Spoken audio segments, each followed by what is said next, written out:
बड़ा एक महत्वपूर्ण प्रश्न जानने को मिला कि आप पढ़ कैसे रहे हैं, गलती कहाँ पे हो रही है और कहाँ पे हमें सुधार की आवश्यकता है। ये चीज़ें बड़ी तल्लीनता के साथ मैं दिल से महसूस करता हूँ। तो मुझे लगता है कि बहुत सारे स्टूडेंट ठीक पढ़ रहे होंगे, लेकिन कुछ स्टूडेंट अज्ञानतावश या यूँ कहिए कि उनकी जानकारी भी नहीं, अनभिज्ञतावश कुछ गलत तरीके से पढ़ रहे होते हैं। तो मैं चाहता हूँ कि ऐसे छोटे छोटे सत्र के ज़रिए आप उन चीज़ों को समझें कि अगर आप इस हिसाब से चल रहे हैं तो बहुत सही चल रहे हैं, अगर नहीं चल रहे हैं तो इस हिसाब से चलने का प्रयास करें। अभ्यस्त हो जाएंगे तो दिक्कत नहीं आएगी। कई बार क्या होता है कि हम एक सही रणनीति से चल रहे होते हैं, लेकिन खुद पे डाउट रहता है कई सारे बच्चों को कि क्या मैं सही चल रहा हूँ कि नहीं चल रहा हूँ, क्योंकि आपको अपने पे थोड़ा सा अविश्वास रहता है। आपके पास में कई बार परिणाम नहीं होता, तो परिणाम जब व्यक्ति के पास नहीं होता है तो व्यक्ति को खुद पर ही डाउट रहता है कि क्या मेरी रणनीति सही है या मेरा पढ़ने का तरीका ठीक है कि नहीं है। ऐसे अनगिनत प्रश्न मस्तिष्क में, ज़हन में घूमते हैं। तमाम प्रकार के इन प्रश्नों से एक स्टूडेंट उलझ जाता है, लेकिन आपकी उसी रणनीति को कोई भी ऐसा अच्छा सफल व्यक्ति या फिर ठीक ठाक व्यक्ति अगर उस चीज़ के ऊपर ठप्पा लगा लेता है, मुहर लगा लेता है, तो आपको एक भरोसा हो जाता है कि हाँ, मैं सही चल रहा हूँ। और अगर कहीं कोई छोटी मोटी त्रुटि होती है तो आप उसको समय पर ठीक भी कर लेते हैं। तो आज मेरा जो मेन टॉपिक था कि कहीं आप एक पैसिव स्टूडेंट के रूप में तो नहीं है। पैसिव का मतलब होता है निष्क्रिय विद्यार्थी। कहीं आप वैसे तो नहीं है। एक स्टूडेंट को हमेशा सक्रिय विद्यार्थी के रूप में रहना बेहद ज़रूरी है। मेहनत सब करते हैं, सेम सामग्री सभी के पास में है, मोस्टली 90% सामग्री सेम होती सभी के पास में। फिर कमी कहाँ रहती है? तो मुझे लगता है कि कमी कहीं ना कहीं सक्रियता में रहती है। अब मैं ये नहीं कहूँगा कि हर व्यक्ति समर्पित नहीं होता। देखो, कोई बाड़मेर छोड़ के बाहर बैठा या गांव छोड़ के शहर में आया है तो निश्चित तौर पे समर्पित तो होता है। मैं कहूँ कि बच्चों में कंटिन्यूटी नहीं होती, सातत्य नहीं होता, निरंतरता नहीं होती, ये भी गलत है, क्योंकि सारे बच्चे ऐसे भी नहीं होते। बहुत सारे बच्चे कंटिन्यू मेहनत भी करते हैं। मैं ये भी नहीं कह सकता कि इनके पास में मटेरियल गलत है। मटेरियल कोई गलत होता ही नहीं, सब मटेरियल ही सही होता है। मैं ये भी नहीं कहूँगा कि बच्चे लापरवाह है और ये है वो है, तो हर व्यक्ति लापरवाह भी नहीं होता, कई बहुत सीरियसली भी मेहनत कर रहे होते हैं। मैं ये भी आरोप नहीं लगाऊंगा कि आपने टारगेट तय नहीं किए। बेरोजगारी में टारगेट याद आते नहीं है, सही बात ये है। उनको रोजगार की आवश्यकता होती है, बेरोजगारी खत्म करने की जिद होती है, तो वो पशु परिचर से लेके जहाँ भी उसका सेटलमेंट बैठे वो कोशिशें करता है कि कहीं भी छोटी मोटी नौकरी लग जाए। तो ऐसी संशय की स्थिति में, ऐसे भय के माहौल में ऐसे टारगेट सेट कम बच्चे कर पाते हैं, लेकिन ठीक है, फिर भी चल जाता है, कोई ज़रूरी नहीं है। तो इन सारे कारणों से इतर और क्या कारण हो सकता है? ये सब करने के बावजूद भी अगर कोई असफल हो रहा है तो एक और भी कारण मुझे नज़र आता है, आपकी सक्रियता या निष्क्रियता। पैसिव हैं आप कि एक्टिव हैं आप? ठीक है, तो मैं चाहता हूं कि अगर आप कैसे विद्यार्थी है, अगर आप सक्रियता से युक्त हैं, आपको लगता है कि नहीं आप बिल्कुल सक्रिय विद्यार्थी है, सक्रियता है आप में, है ना, तो डेफिनेटली कुछ चीज़ें होगी जो आपको यूँ कहिए कि अगर फॉलो कर रहे हैं तो ठीक है, नहीं कर रहे हैं तो भी कोई बात नहीं। अब आप कितने एक्टिव हैं मैं देखते हैं।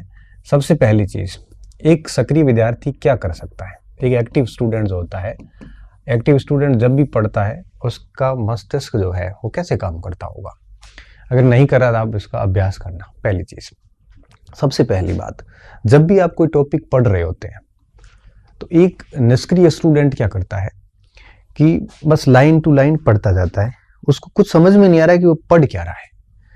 पूरा पेज पढ़ लिया या पूरा पैराग्राफ पढ़ लिया या अध्याय पूरा पढ़ लिया, लेकिन पूरा पढ़ने के बाद में भी उसको पता नहीं है कि उसने क्या पढ़ा है। ये निष्क्रियता का सबसे बड़ा पैमाना है। आपको क्या करना चाहिए? आप जब भी पढ़ते हैं तो आप पढ़ते वक्त जैसे एक पैराग्राफ ही पढ़ा, आप कल्पनाएं कीजिए। इतिहास पढ़ रहे हैं तो कम से कम आप इमेजिनेशन कीजिए कि क्या हुआ होगा। पैरा पढ़ने के बाद में आप कम से कम थोड़ी देर नज़र पैरे से हटा के आंखें बंद करके सोचिए कि ऐसा था, उसमें यहाँ था, थोड़ा सा इमेजिनेशन आना चाहिए। आप सतत रूप से किताब में आंखें गड़ाए बैठे हैं और कुछ भी सोच नहीं रहे हैं, उसके ऊपर इमेजिनेशन नहीं कर रहे हैं, तो ये निष्क्रियता का गुण है। सक्रिय विद्यार्थी वो होता है कि वो जो भी पढ़ा, वो टॉपिक को पढ़ते वक्त जैसे 2-4 पैराग्राफ पढ़ लिए या पेज पढ़ लिया या एक हेडिंग पूरी कर ली, उसके बाद में एटलीस्ट वो कुछ मिनट के लिए ब्लैंक होके उसके बारे में सोचता है कि मैंने क्या पढ़ा। जैसे ज्वालामुखी पढ़ रहा है तो वो इमेजिनेशन कर सकता है कि ये चीज़ें होगी, ऐसे होगा, लावा ऐसे आएगा, मेघमा अंदर रहेगा, लावा बाहर निकलेगा, क्या पूर्व घटनाएं क्या होगी, केंद्रीय उद्गार कौन से होते हैं, दरारी उद्गार कौन से होते हैं। ये सारा मस्तिष्क में वो ऐसे विचरण करवाता है। जो उसने 1-1.5 पेज पढ़ा, उसको घुमाने में उसको 2-3 मिनट का समय लगता है। ये इमेजिनेशंस बेहद ज़रूरी होती है। ये ही आपके कल्पनाएं जो हैं आप स्टूडेंट को अंदर से सक्रिय बनाए रखती है। वो बिल्कुल एक्टिव बना रहता है कि क्या चीज़ें हो रही है, पहली बात। दूसरी बात, एक्टिव स्टूडेंट जब भी पढ़ता है तो उसके जैसे ही वो पैराग्राफ पढ़ा या जैसे उसने कोई टॉपिक पढ़ा, कोई हेडिंग पढ़ ली, उसके बाद में जब भी पढ़ रहा होता है तो मस्तिष्क में उसके प्रश्न चलते रहते हैं कि इस पैराग्राफ से क्या प्रश्न बन सकता है, कैसे प्रश्न बन सकता है। तो उसने जब भी पढ़ा तो पढ़ने के बाद में आप कम से कम इस फॉर्मेट में रहने चाहिए कि आप उससे यह निकाल सको कि इसका इस टाइप से प्रश्न बन सकता है ना। तो आपको फिर उसको उस एंगल से पढ़ोगे तो परीक्षा में आपके लिए कुछ भी दिक्कतमय नहीं होता।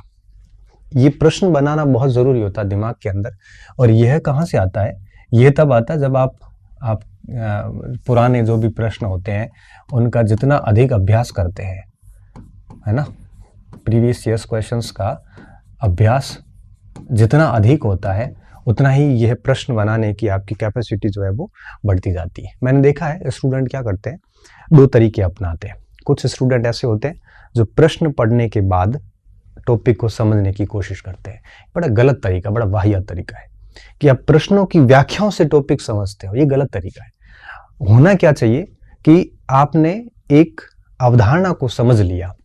जैसे आप इतिहास दर्शन नहीं पढ़ रहे हैं, इतिहास की दरिद्रता क्या है, आपने इतिहास की दरिद्रता को ठीक से समझ लिया, उसके बाद प्रश्न सॉल्व कीजिए।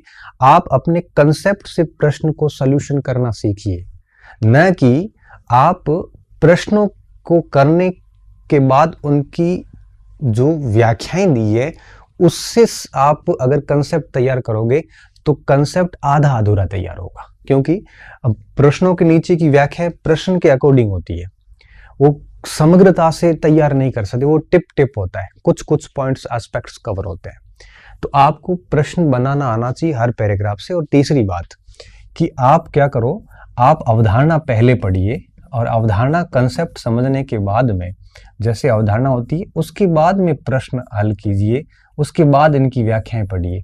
न कि आप प्रश्न पढ़ने के बाद प्रश्नों के जरिए आप अवधारणा को क्लियर करो, बल्कि अवधारणाओं के जरिए प्रश्न को क्लियर करने की कोशिश कीजिए। ये सक्रियता का एक बहुत अच्छा आयाम होता है। इसके अलावा क्या करना होता है, इसके अलावा सक्रिय स्टूडेंट वे भी होते हैं जो किताब पढ़ते हैं, अंडरलाइन करते हैं अच्छी तरीके से। जहाँ कहीं भी महत्वपूर्ण बात लगती है वहाँ पे अंडरलाइन कीजिए। आपको अगर अंडरलाइन के साथ साथ में आप जो भी हाशिए होते हैं उसके नीचे आसपास वहाँ फुट नोट डालिए, है ना, फुट नोट लिखिए।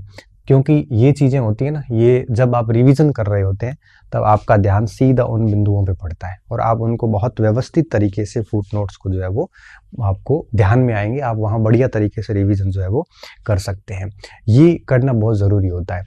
इसके अलावा आपको क्या करना होता है, कल्पनाएं करनी होती है, प्रश्न बनाने, अवधारणाएं जो है उनके जरिए प्रश्नों को सॉल्यूशन करना, और सबसे बड़ी बात होती है इसका मनन करना। हर टॉपिक को आप, मैं कह रहा हूँ सिलेबस 100% भली पूरा मत करो, लेकिन जितना भी आप सिलेबस पढ़ते हैं उसका आप मंथन कीजिए, आप उसके बारे में सोचिए कि क्या कुछ आपने पढ़ा है अभी तक। मेरा तो एक सिंपल सा फॉर्मूला था, मुझे आज भी अच्छे से याद है कि 15 मिनट, 20 मिनट या 30 मिनट पढ़ लिया मैं, है ना। जैसे मैं मान लो कि मौर्य साम्राज्य पढ़ रहा हूँ और उसमें जैसे अशोक का धम्म पढ़ रहा हूँ, तो अशोक का धम्म पूरा पढ़ लिया। पूरा पढ़ने के बाद मैं कम से कम 5-7 मिनट उसके ऊपर ज़रूर सोचता था। आप जैसे मुगल काल हो तो जैसे हल्दी घाटी के युद्ध, आज भी जब हम पढ़ाते हैं तो हम सब डेफिनेटली सोचते हैं कि इसके कारण क्या थे, इसके परिणाम क्या थे, है ना। इस तरह से पूरा टॉपिक दिमाग में सोचते हैं। तो ज़रूरी नहीं कि सारी बातें हमें उस समय दिमाग में आती है, लेकिन कुछ चीज़ें भूलते हैं, कुछ चीज़ें मोटी मोटी मस्तिष्क में एक इमेजिनेशन करके मंथन करते हैं, उसके बाद आगे बढ़ते हैं। यहाँ आपकी एक्यूरेसी बहुत शानदार हो जाती है अगर ऐसा करते हैं तो। ठीक है, तो मनन करना चाहिए। और अभ्यास तो इस प्रश्नों के जरिए हो ही जाएगा। इसके साथ साथ में आपको रिवीजन, ये बेहद ज़रूरी होता है। एक सक्रिय स्टूडेंट रिवीजन का बेहद ख्याल रखता है। ठीक है ना, वो आप यूँ कहिए कि रैंडम चलता रहता है। 1 बार, 2 बार, 3 बार आप किसी भी कंटेंट को 5-6 बार ठीक से रिवीजन नहीं करते हैं ना, तब तक आपको वो सामग्री कभी ठीक से याद नहीं हो पाएगी। परीक्षा में हमेशा गलती की संभावना रहती है, हमेशा डाउटफुल प्रश्न गलत चले जाते हैं। तो रिवीजन पे बल देना चाहिए हमें। तो ऐसा टाइम टेबल सेट होना चाहिए हमारा कि हम परीक्षा तक 4-5 बार कम से कम रिवीजन करें। साथ साथ में आप है वो एक शॉर्ट नोट्स जैसी स्थिति भी रखें, ताकि आप है वो लास्ट टाइम में अच्छी तरीके से रिवीजन कर सकें। क्योंकि परीक्षा से 15 दिन पहले अगर एक बार सिलेबस पूरा नहीं पढ़ा जाता है तो निश्चित तौर पे वो आपको बहुत नुकसान देता है।